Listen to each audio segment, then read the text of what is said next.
안녕하세요, 선생님들. 벌써 7차시 수업이 돌아왔습니다. 자, 7차시와 8차시에서는 언플러그드 코딩의 과정 중 실제 수업 시간에 코딩에 대한 개념을 익히고 배울 수 있는 부분인 언플러그드 게임과 관련된 내용을 다루어 보겠습니다. 언플러그드 게임은 컴퓨터나 인터넷 없이도 코딩의 기본 개념을 이해하고 체험할 수 있는 활동입니다. 이 수업에서는 학생들이 알고리즘, 문제 해결, 논리적 사고 등을 자연스럽게 배울 수 있도록 다양한 게임을 활용할 예정입니다. 예를 들어 학생들은 팀을 이루어 특정 목표를 달성하기 위해 알고리즘을 설계하고 그에 따라 행동하며 문제를 해결하는 과정을 경험하게 됩니다. 또한 이러한 활동을 통해 학생들은 협력과 소통의 중요성을 깨닫고 실생활에서의 코딩 개념을 적용할 수 있는 기회를 가지게 됩니다. 언플러그드 게임을 통해 코딩의 기초를 다질 수 있는 재미있고 유익한 시간이 됐으면 좋겠습니다. 준비가 되셨다면 함께 활동을 시작해 보도록 하겠습니다.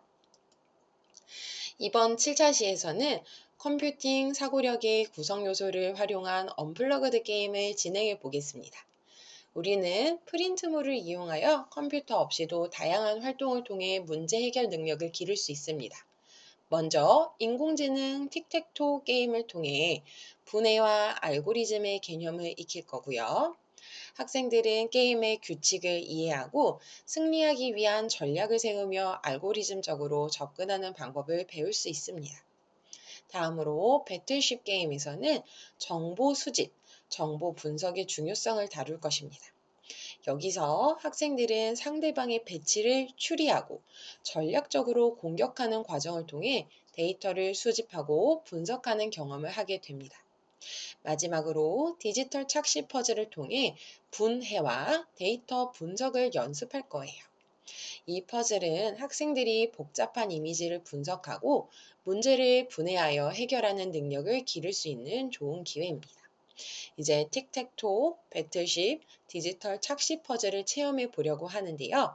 각 게임을 통해 컴퓨팅 사고력의 핵심 요소를 체험하고 문제 해결 능력을 강화할 수 있는 활동이 될 것이라 생각합니다. 시작해 보겠습니다.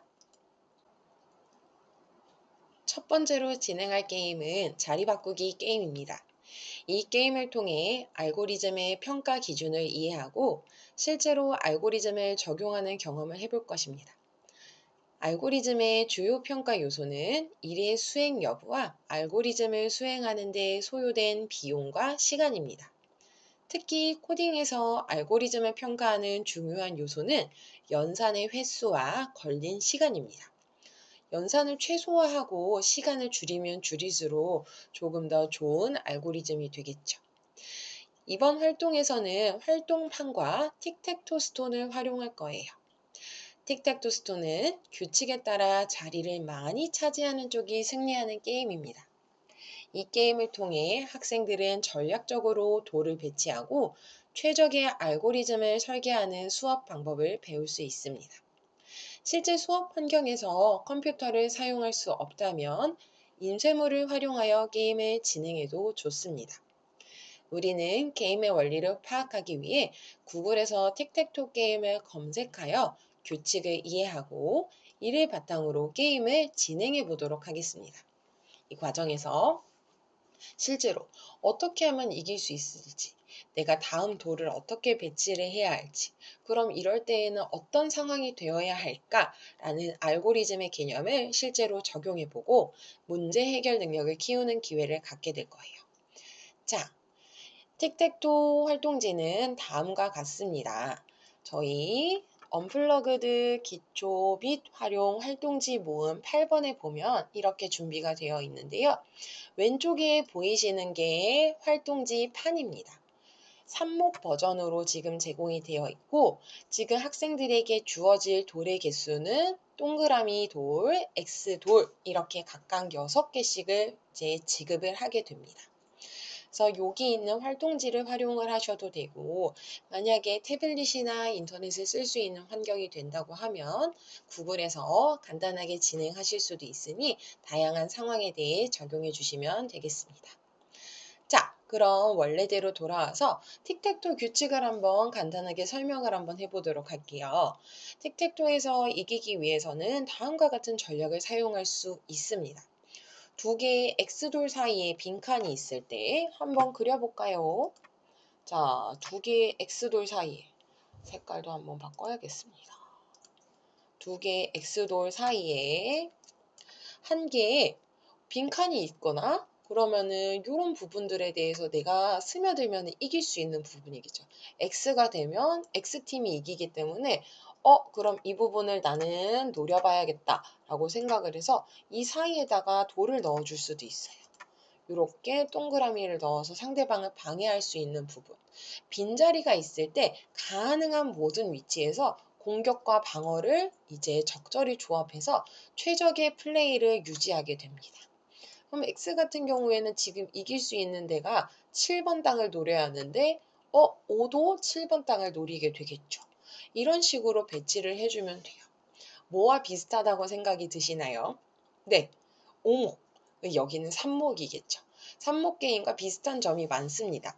두 게임 모두 3개의 돌을 일렬로 배치하는 게 목표이며 전략적으로 상대방의 움직임을 방해하고 자신의 돌을 배치하는 방식으로 진행이 됩니다. 삽목은 3 곱하기 3 또는 5 곱하기 5 격자에서 진행이 되지만 더 많은 공간, 더 많은 전략을 사용해야 하는 부분, 틱택토는 고정된 3 곱하기 3 격자에서 진행이 되기 때문에 처음에 수업 도입으로 활용하기에 적절한 게임입니다. 두 게임 모두 공격, 방어의 요소가 있으며 승리를 위해서는 상대방의 의도를 잘 파악하고 적절한 전략을 세우는 것이 중요합니다. 자, 그럼 구글에서 틱택토 게임을 검색해서 진행해 보도록 할까요?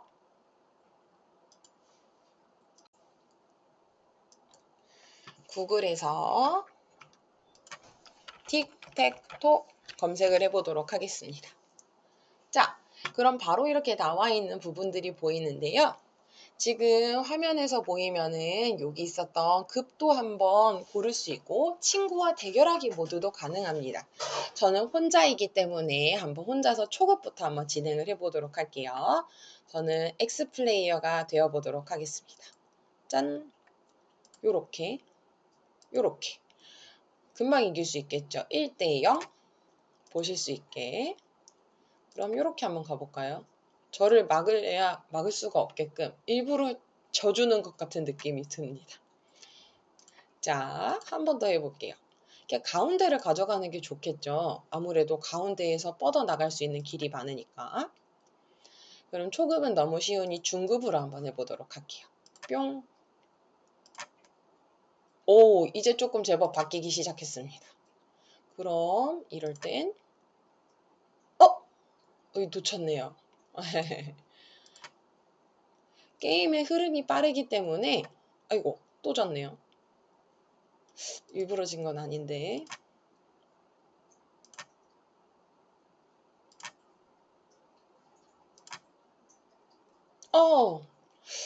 계속 지고 있습니다. 중급만 돼도 바로 지네요. 고급으로 한번 해볼까요? 이번엔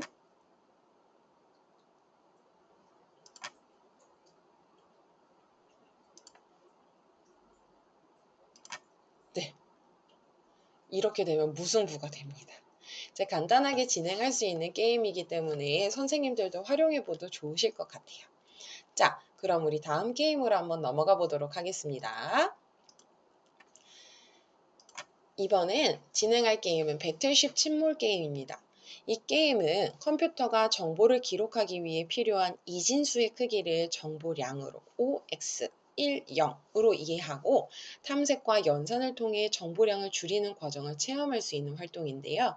게임 준비물로는 활동지와 연필이 필요합니다. 이제 1대1 대결 형식으로 진행이 되면서 학생들은 서로 배의 위치를 추리하는 데 집중하게 됩니다. 이 게임의 목표는 상대방의 배가 있는 위치 정보를 더 적은 정보량을 통해 알아내는 겁니다. 이 과정을 통해 학생들은 탐색과 연산의 과정을 통해 문제를 해결하는 능력을 기르게 됩니다. 활동은 정보 수집, 분석의 과정이 포함되어 있어 전략적으로 정보를 다루고 의사결정을 내리는 경험을 쌓을 수 있을 거예요. 자, 게임판 종이는 다음과 같습니다. 게임판 종이는 각각의 플레이어에게 한 장씩 제공이 되어야 하고 각 플레이어는 자신의 함선 위치를 이 격자판 안에 표시를 해야 합니다. 함선은 가로, 세로, 대각선 등으로 표시를 할 수 있어요. 이제 연속해서 이제 배를 배치를 해주어야 하는데 지금 아래에 제공되어 있었던 자료를 보면 전함 5개, 잠수함 4개, 경비정 3개에 해당하는 부분들을 연속되게 배치해요. 잠수함이 5개, 잠수함이 4개, 전함이 5개 이런 식으로 할 수 있겠죠. 경비정 3개, 그리고 함선 2개. 이제 각각의 그룹에 해당하는 배들은 연속되게 배치되어야 한다라는 말씀입니다. 이렇게 한번 확인을 해주시고요. 이제 다 배치가 끝났으면 이긴 사람이 먼저 선제 공격을 할 수 있어요.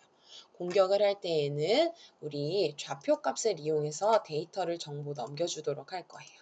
자, 우리 좌표값 여기 보시면 확인을 할 수 있는 거 2의 2좌표 이런 식으로 읽을 수 있고 F의 5좌표 이렇게 읽어서 공격을 합니다. 이제 상대방에게 공격이 됐으며 나의 공격 결과와 나의 진영의 서로의 결과를 계속해서 기록해 가면서 비교를 할 수 있게 되는데요. 자, 위치를 추측해서 공격을 하는 부분도 있기 때문에 처음에는 어디 있는지 모르는 부분에 대해서 한번 여기 있을 것 같은데 하고 도전을 해보고 만약에 여기 상대방의 배가 진짜 있다면 이 근처로 5대 혹은 4대 혹은 3대 2대의 배가 배치가 되어 있을 테니 우리 이렇게 추리를 하면서 나갈 수 있는 과정이 있을 거예요. 실제로 이렇게 설명만 하면은 조금 어려우니까 제가 한번 다음 단계를 통해 진행을 한번 해보도록 하겠습니다. 자, 우리 게임의 규칙을 아까 간단하게 한번 설명을 드렸는데요. 실제로 보시면 더 확인이 편하실 것 같아서 슬라이드 쇼로 한번 준비를 해봤습니다. 지금 종이가 2장이 있는 거는 A 플레이어, B 플레이어에게 각각 제공이 되어 있고 우리 여기서 A 플레이어가 전함 5개만 배치를 했다고 가정하고 시작을 해보도록 할게요. A 플레이어는 나의 진영에 전함 5대를 기록을 해놓고 B 플레이어도 나의 진영에 전함 5대를 구축했습니다. 실제로 게임을 할 때에는 잠수함, 경비정, 함선까지 전부 다 배치가 되어야겠죠. 자, 그럼 이 상태에서 선제 공격을 하기 시작합니다. A 플레이어가 상대방의 진영에 D3의 공격을 한번 해볼게. 그럼 나는 D3의 공격을 했으니까 여기에 상대방의 배가 있을 거라고 추측을 한 것이죠. 그럼 B 플레이어는 내가 지금 배치한 배의 표시에 상대방의 공격값을 기록해 줍니다. 이렇게 X로 기록을 해두면은 나는 여기에 공격을 당했는지 안 당했는지 지금 확인을 할 수 있게 돼요. 하지만 상대방의 공격이 들어가지 않았죠. 그렇기 때문에 X라고 표시를 해주고 그러면은 내가 실제로 공격을 했을 때 상대방 진영은 어떨 것이다에 해당하는 정보지. 그럼 내 공격 진영은 여기지만 상대방의 공격지를 유추해서 넣는 거예요. 그럼 여기에 있을 거야 라고 가정을 했었던 부분들이 있죠. 그럼 여기에 이제 상대방은 너 지금 여기 공격 성공했어, 안 했어 라는 데이터를 가지고 기록을 해주게 되면 됩니다. B 플레이어의 D3자리에는 전함이 없었죠. 그렇기 때문에 우리 나의 공격 결과, 나는 D3에다 공격을 퍼부었지만 실패했어 라고 기록을 하나 남겨줘야 해요. 이 데이터를 토대로 상대방의 배가 어디쯤 있겠지 라고 추측을 하게 됩니다. 그럼 B 플레이어가 이제 다시 한번 공격을 하기 시작하는데 나는 D4에다가 공격을 할래. 너 아마 여기 있을 것 같아 라고 공격을 했는데 어때요? 실제로 D4에 있었죠. 이렇게 상대방의 공격이 들어갔을 때에는 까만색 동그라미로 표시를 해주어야 합니다. 그럼 나는 실제로 이 까만색 동그라미가 되었으니 이 배는 죽은 배가 되겠죠. 그러면은 너 공격에 성공했어 라고 우리 D4 기록지에 B 플레이어는 기록을 넣기 시작합니다. 공격 성공. 이렇게 해서 주고받으면서 데이터를 어디쯤 있겠지? 만약에 공격이 성공했으며 이 근처로 위로 있던 왼쪽으로 있던 대각선으로 있던 인근에 내가 배가 있겠구나라는 부분을 유추하면서 게임을 진행할 수 있게 돼요. 이제 게임의 결과는 빨리 끝날 수도 늦게 끝날 수도 있으므로 시간을 미리 정해둬서 승부를 결정할 수 있도록 해주셔야 합니다. 이제 각자 함선을 배치하고 선생님들께서도 자제분이라든지 아니면은 지인분들과 게임을 한번 꼭 해보셔야지 바로 눈에 들어오는 부분이라 반드시 해보시는 걸 추천드립니다. 자, 그럼 우리 마지막으로는 인공지능 디지털 착시 퍼즐을 한번 진행을 해보려고 하는데요. 우리 컴퓨터가 정보를 기록하기 위해 필요한 이진수의 크기를 정보량이라고 합니다. 컴퓨터는 탐색과 연산을 통해 정보량을 줄일 수 있는데요. 이번에 진행해 볼 게임은 배틀쉽 침몰 게임입니다. 정보의 수집, 분석 과정이 포함되어 있습니다. 우리 배틀쉽 침몰 게임은 여기 있었던 부분. 이번에 진행해 볼 게임은 배틀쉽 침몰 게임이 아니라 우리 인공지능 디지털 착시 퍼즐이네요. 실수가 있었습니다. 정보 수집과 분석은 똑같이 들어가게 돼요. 이제 활동지 10번 자료가 있고 밑에 있는 인공지능 디지털 착시 퍼즐에는 자료가 2개가 있습니다. 자, 그럼 우리 여기 있었던 좌표값에다가 이제 데이터를 한번 넣어보도록 할 건데요. 우리가 보고 듣고 느끼는 자연은 아날로그 정보로 표현이 되고 있죠. 이를 숫자로 세워서 수치로 나타내면 디지털 정보가 됩니다. 아날로그 정보는 정보가 많지만 주관적이고 불확실한데 디지털 정보는 정보를 정제하여서 누구나 봐도 객관적이고 계량적인 수치를 활용할 수 있습니다. 이번에는 디지털 정보와 아날로그 정보의 차이점을 알아보도록 할 거예요. 활동 목표는 착시 현상을 이용해서 우리 눈이 아날로그 기관이기 때문에 발생하는 그 데이터의 오류, 착시, 디지털화를 이제 같이 한번 묶어봐서 이게 이렇게 된다고? 라는 부분을 한번 살펴볼 거예요. 준비물은 가위와 활동지가 있으면 되겠죠. 선생님들께서는 활동지를 직접 출력해서 한번 가위로 잘라서 활용을 해보시면 좋겠습니다. 자, 활동지를 잘라서 도안의 모습을 먼저 이렇게 찍어 주시고요. 잘라낸 도안의 모습을 우리 이제 새로 배치를 해서 비밀의 방이 생겨나는 과정을 한번 엮어볼 거예요. 선생님들, 지금 이렇게 있는 삼각형을 비밀의 방을 만들 수 있게 다시 한번 배치할 수 있으실까요? 정보의 재배치를 한번 해보도록 하겠습니다. 자, 이 과정을 통해서 아날로그, 디지털 정보의 차이를 체험하고 우리 이런 부분들의 오류를 줄이기 위해 우리 디지털 자료를 활용하는구나 라는 걸 한번 알아보는 시간이 될 거예요.